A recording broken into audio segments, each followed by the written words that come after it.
If you haven't been living under a rock and you've been on TikTok, specifically Black TikTok, you probably have heard about the Who the F Did I Marry series by the creator Reesa Teesa. It has gone viral for the last few days, and honestly, the story is juicy. This creator has a 50-part, not including her live video recordings, of a story about her meeting, dating, marrying, and divorcing a pathological liar. And she gets into it. The story is so worth the watch, and honestly, there's a lot to unpack. In this video, I want to talk about the lessons that can be gained from the mistakes that Reesa made / the red flags that she ignored. She truly was just hoping for the best and got the worst outcome from her situation. But again, there were lessons that could be applicable to not just her, but to women in general that I feel worth talking about. If you haven't watched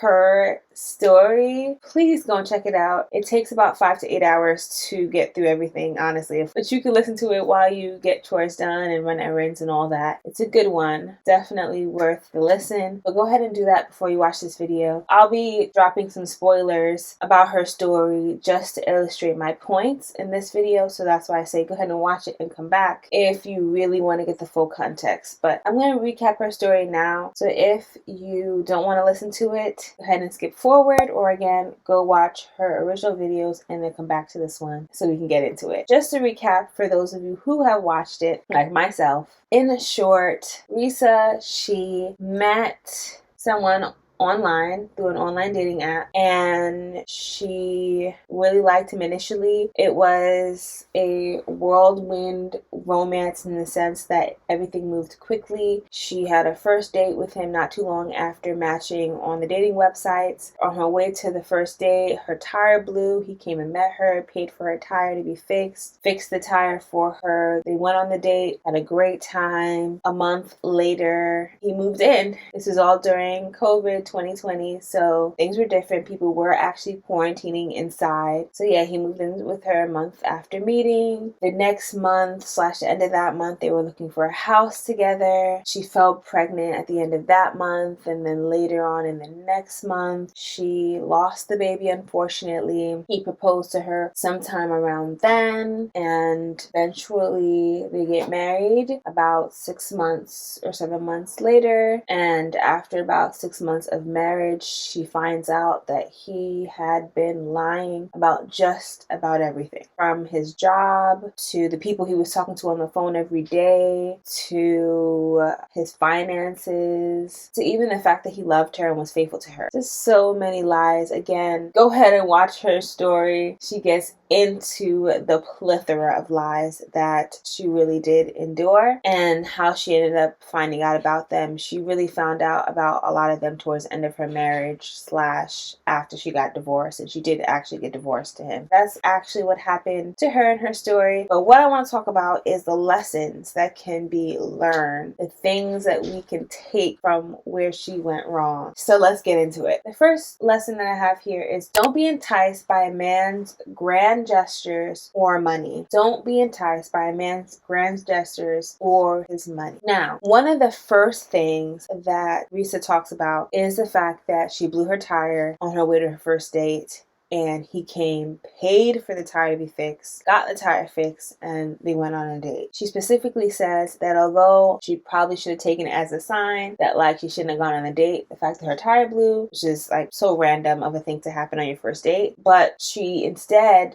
took it as a sign of he must be the one, this is so incredible. The fact that he paid for her tire to get fixed without them actually knowing each other and dating. The lesson here is this. For me personally, I always said to not be flattered by men's gestures because one, they could be super intentional to want to go to bed with you. Like that could be the only reason why they're doing these grand gestures, or to just like get you, which is kind of what happened with her, or it should be considered normal male behavior. I would think if you're dating someone someone who was older. I believe he was in his early to mid 40s at the time that they were dating, and she might have been in her late 30s or so. I'm speculating based on how they look, but I would assume and I would anticipate and expect that if my tire blew on my way to a date with someone and I told my date about it, that they would pay. That's my assumption. I think if they wouldn't pay, that I would be like, I don't know about you. Not saying that they're obligated to pay. I just wouldn't see it as this incredible thing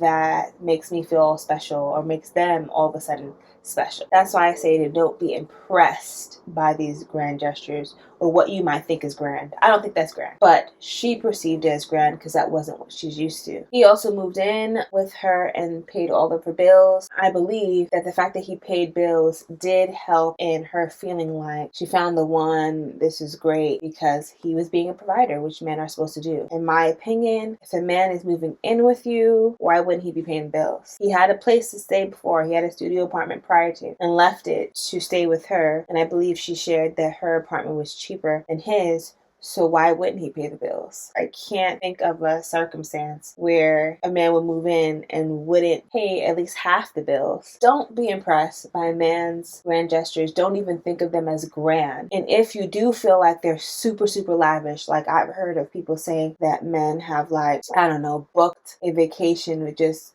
her and him 2 days after meeting, that is scary. And I know women have gone and returned safely. That's a bit unsafe behavior in my opinion. Don't be impressed, but also worry about your safety on some other gestures because anything can happen, particularly because you don't know this person. It's like really early on. All of these are really big deals because it happened so fast. You did not really know him. And that's where you run into trouble. And that is a nice segue to the second lesson. And that is to take your time to get to know someone before you date them. And especially before you marry them. Forever is a long time. You don't need to rush it. No need to rush. As I mentioned before, Reesa's encounters with her now ex-husband happened really quickly. She met in March. They moved in together in April. By May or June, she was pregnant and looking for a house. It was just a lot of things moving so fast. By, let's say, July, she was engaged. January, married. It happened super fast. And I know 100% she did not know him. Well, now we know for sure she didn't know that man. But even prior to her allowing him to move in with her, she didn't know him. The pace in which they got together was just so fast. And she admits it was COVID. People weren't thinking clearly. It's true. The idea of being shut down, locked down, quarantined by herself is probably really sad and lonely and boring. However, never rush. Never rush when you're trying to get to know someone. This is something my husband has always told me even when we started dating because he is of the mindset that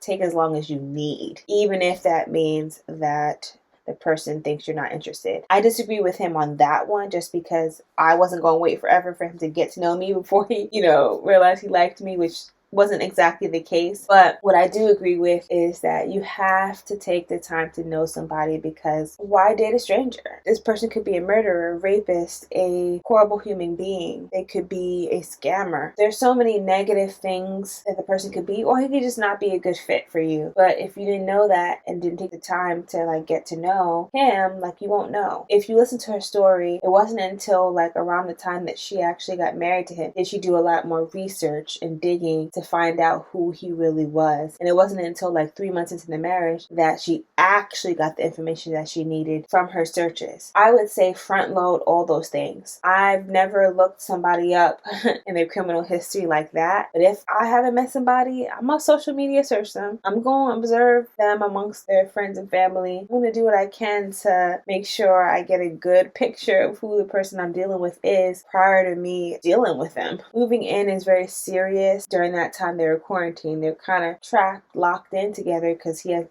technically no other place to go as he gave up his apartment. It's just some of these things can be very unsafe. So go slow and get to know the person. Even if things are going well, which to her it was, even if things are going well, take your time. If it's meant to be, even if it takes a little bit longer, you're still going to be. So just take your time. No need to rush. That's the second lesson. The third lesson is one from my personal experience and also just my personal belief as a Christian woman, and this being a Christian channel, and that is don't shack up with anyone, or people don't like that term. So don't live with someone prior to being married. Again, this is a biblical perspective. Channel is Christian based. So keep that in mind with this lesson. But the reason why I say this is twofold. One, biblically speaking, this is not what God would want of us. He speaks about avoiding fornication and premarital sex. And so just to avoid the very appearance of evil or the temptation of it all, I don't recommend. But also, I would say, in my experience and what I've seen amongst my friends, even in my own relationships, what I can foresee, I didn't move in with anyone before marriage. What I've seen is moving in with someone can delay or cloud your judgment about marrying them. Let me break it down. And this is again for even non-religious folks. In a marriage, one of the things that you do is you commit to someone for better, for worse, richer for poorer, till death and sickness and health, all of those things. What that practically means is when you're living together and issues come up, concerns come up, differences come up, you are not just like, it's too much for me, I'm out. Like, that is not what you're supposed to do according to your vows. I'm speaking not even religiously, just in general. Your vows say those things. I've heard the argument that when you move in with someone before marriage, you get to see if you guys are compatible, and if you guys are not, then you can leave, no strings attached. However, let's just say if there was two different realities, one where you got to live with them beforehand and one where you didn't, but in both realities, you got married in the end still. The only difference is that when you were living with them before, you had the option of leaving without making it work. What I'm trying to say is the problem with the person doesn't change because you live with them before or not. What changes is your desire and commitment to sticking it out regardless. Now, you can still say some problems are beyond working through, beyond being married and dealing with, but that is something that you would have seen even without living with them. That's where getting to know them and taking your time comes in. Some people believe that you just have to move in order to evaluate it. Not true. The difference is once you're married and you see the same issues, you'd be like, no problem, we can work through it. At least that should be your attitude. Not everyone does have that attitude, but it should be. Where Reesa went wrong is she let him move in with her, even when she knew, biblically speaking, because she is a Christian. So I'm also saying this lesson because she's a Christian as well. She felt and knew in her gut that she shouldn't have. She knew her family would disapprove. She knew this wasn't what God would want of her, but she did it because she was lonely. She was desperate for love. This is all her words. The fourth lesson is related to that, and that is don't go against your beliefs. Period. Your beliefs, your values, don't do it. When dating, don't go against your beliefs. It could be Christian beliefs, it could be family beliefs, cultural beliefs. Don't go against what you believe, what you've grown up knowing, what you've always held true. For her, again, I mentioned that she was a Christian. She knew about not living with someone prior to being married. She knew about, not starting a family before being married. She knew.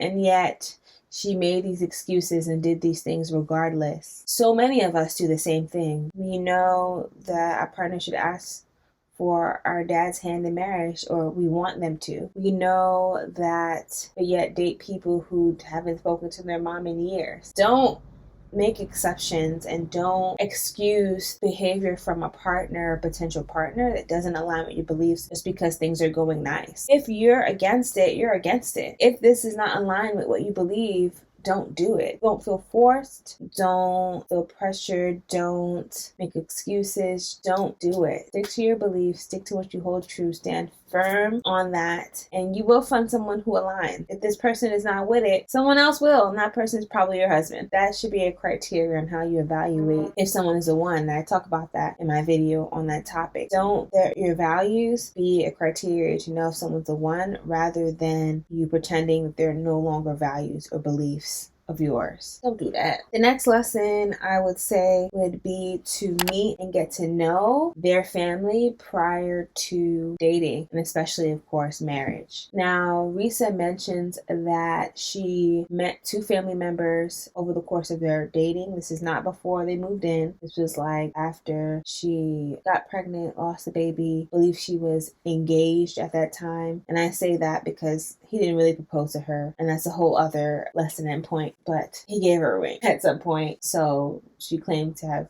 been engaged from then, but it turned out those 2 people that she met were not actually family members. Who were they? I guess family friends. But the point that I'm trying to make is to meet and to get to know your partner or potential partner's family members prior to you dating them, to get to know them better. I don't believe in the idea that you marry a person's family. I don't believe that you marry just the person and start a new family with them. However, their family is still going to be a part of your life in some way, shape, and form, especially if you intend to have children with them. If they're raised by these family members, you can tell their values, how they're raised, the values that they're going to hold. You can tell just how their true nature is, because a lot of times people are themselves the most amongst their family, and you just get a better sense of like their family's vibe. And sometimes their family's vibe is off and you realize this is too much for you and this is just not a family you want to be a part of or be associated with. And that's also telling. But the key is to get to know the family members. Reesa admits to hearing her partner talk on the phone with their brother or their sister. Those phone calls were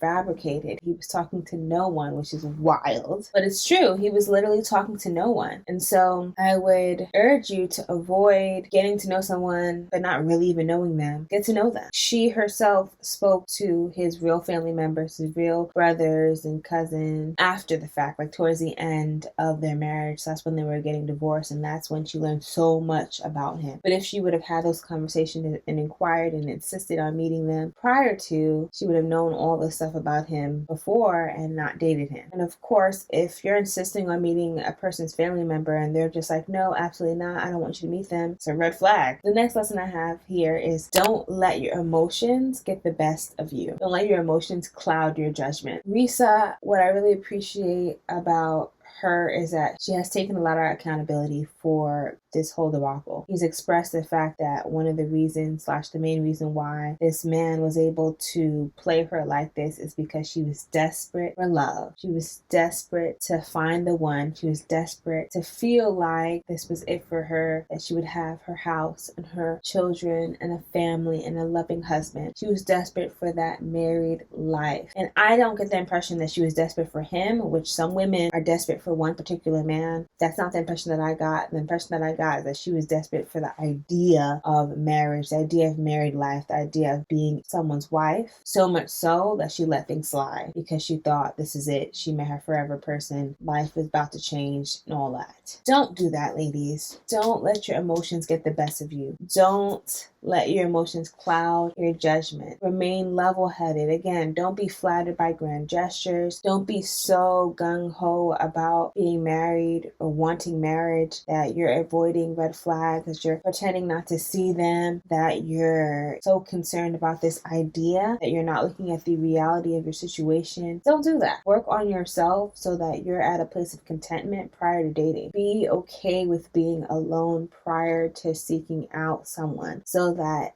the idea of being with them isn't like the best thing in the whole wide world, isn't the only thing that you feel is going for you, isn't the exact and only answer to a prayer that you've had. You know what I mean? Don't make it be the end all be all. Don't be desperate for love. Don't be desperate for marriage. Find love within yourself. Know that you are beautiful. Know that you are somebody worthy of being a wife, and just wait for God to bless you with your spouse. You don't have to force it. You don't have to put pressure on things. You don't have to put blinders on. You don't have to make sense out of nonsense. You don't have to do all that. Don't let your emotions get the best of you. If she had not been so desperate at the first sight of the lie, she did find out that he lied about the housing. I believe he said that he was pre-approved for a $750,000 loan for a house, and he put in an offer for a house that was way below that, and it turns out that the house was sold to someone else, and she found out about it and allowed him to lie his way out of it instead of confronting him and or being done with him, because she was desperate for love, because he was paying her bills, things were going well, I guess, otherwise. And because she thought, you know, this is her forever person. Don't do that. Being flattered by things like getting an engagement ring, that can really get you. Like, she talks about their actual proposal. It wasn't a proposal. He literally was at the dinner table and was like, here. I don't remember her exact words that he said, that she said that he said, but it was something along those lines of like, here type thing. A lack of effort is telling. When someone does things to appease you or just because, those are red flags. Don't be flattered. Don't accept it. Don't think that you're special. Those are insults. Those are disrespect. Don't be desperate for your happily ever after. So yeah, those are all the lessons that I found from this story. There are probably other lessons that could come of this that are still in my mind right now, but those are the ones that I wrote down as I was reflecting, preparing for this video. I hope that they're helpful. If you like these lessons and agree with them, go ahead and like this video. Subscribe if you want to see more videos like this from me, and I will see you in my next video.